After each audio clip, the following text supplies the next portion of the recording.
তো এই বড় গাছটা দেখতে পাচ্ছ 1000 পুরানো বড় গাছে ওঠে। কত বড় বড় গাছ। এখন পালাগুলা নাই, পালাগুলা থাকবে তখন বিশাল দেখায়, ছাইরা দেয় একদম সুন্দর।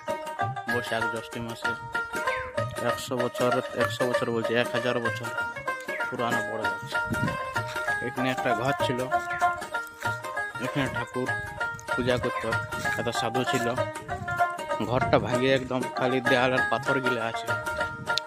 সাধু এখন মারা গেছে। এখানে আর মন্দির বানা হয়েছে। ছাঁচনি গাছ আছে, একটা ছাঁচনি তলা একটা বিশাল বড় আম গাছ। এখানে একটা গড়িয়া ছিল, এখনো গড়িয়াটা আছেই, তো জল কমে গেছে। এখানে গড়িয়াটাই স্নান করতো। এটা দিয়ে রাস্তা ছিল।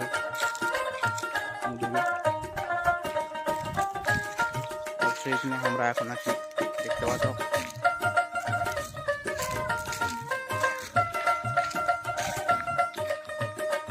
এখানে দলছে, এটা ঘংলত।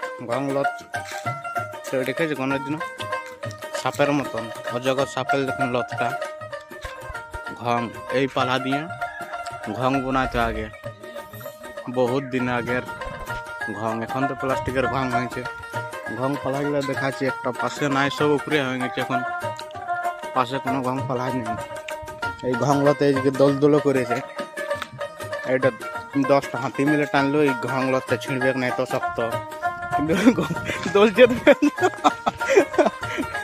পেছনটা ঘষড়ে যেতে ছিল, ঘষড়ে দাগ করে দিল এখানে। একটা ঘংলত দেখতে পাচ্ছি, একদম বড় হয়ে লেখেন মোটা। এটা তো লত একটা। আদিম যুগের জঙ্গলি গুলা এইগুলা পাকাই গনে ইয়া করতে হবে।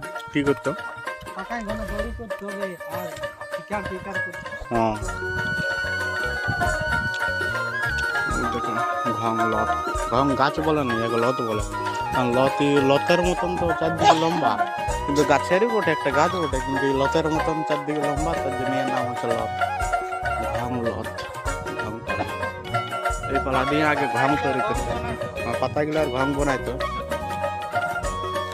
এই পাতায় ঘং বানালে ঠান্ডা লাগতো নাই, আর জল তো একদমই ঢুকতো নাই। এখনকার লোকে আর বোনায় নেই, এখন বোনাতেও জানে নেই, আগেকার লোকে বোনাতো। আন্দে একটা ছিল ঘং পাতার ঘং, অনেকদিন আগে।